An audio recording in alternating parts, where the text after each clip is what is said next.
Okay, I just want to start with, I heard earlier in this section that you were talking about how Pfizer and Moderna push the vaccines on people. Am I correct? Okay. So I wanted to talk about how you're a big advocate for having a choice as Americans to get the vaccine, which I completely agree with.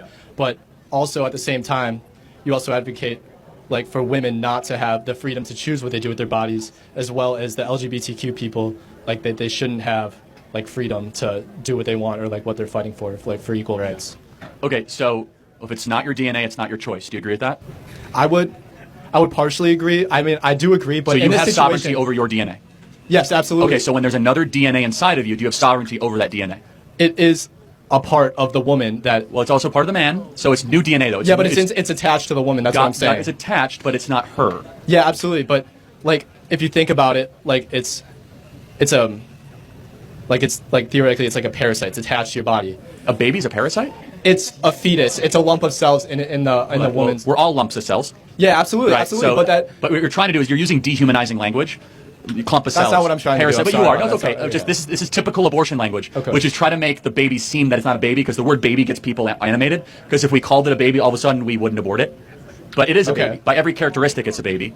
So I guess the question in front of us is, with the vaccine question, you have sovereignty over your DNA.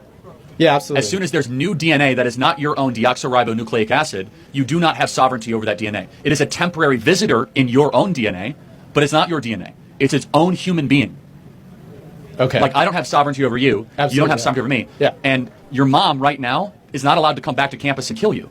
Yeah, that's not the point, though. No, but think about it, because you guys are different. So we wouldn't choice of an... But your mom doesn't remain in control of you for the rest of your life. No, yeah, absolutely not. Because you're separate DNA. And it just so happens that it's temporarily housed within, not that it is you. Okay. So no one's contesting that women do not have autonomy over their own being. The point is, what about the being that also has autonomy that you are forsaking in the woman?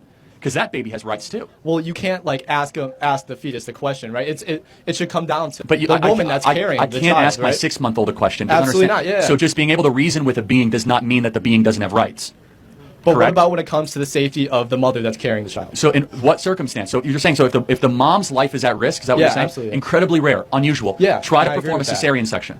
So abortion is not medically necessary in 99.9% of those cases. A cesarean section is where they'll cut you right below the belly button, and they'll try to deliver the baby via cesarean. It's better to do that to give the baby a chance to live than try to euthanize the baby and break its neck and spine and put poison in its brain, right? So cesarean section is a much better option. Okay. So there are options available other than abortion, but the abortion lobby would never tell you that. Yeah, but what about like the common cases of rape and incest? Yeah, so it's not as common. It's less than 1%. But I will defend it. So it's less than 1% of all abortions. Okay, so let's just say hypothetically, somebody in this audience is conceived in rape. Who is it? I can't point exactly, because babies conceived in rape get the same human rights as babies conceived in a loving relationship. So your human rights don't disappear just based on how you were conceived. Okay. Right? Yeah. And secondly, doing an evil after an evil is never correct. No, yeah. And of course I have sympathy for victims. It's not diminishing it, but saying that all of a sudden we're now going to murder an unborn baby because you got horrendously morally, that sort of formula never applies to anything else in life.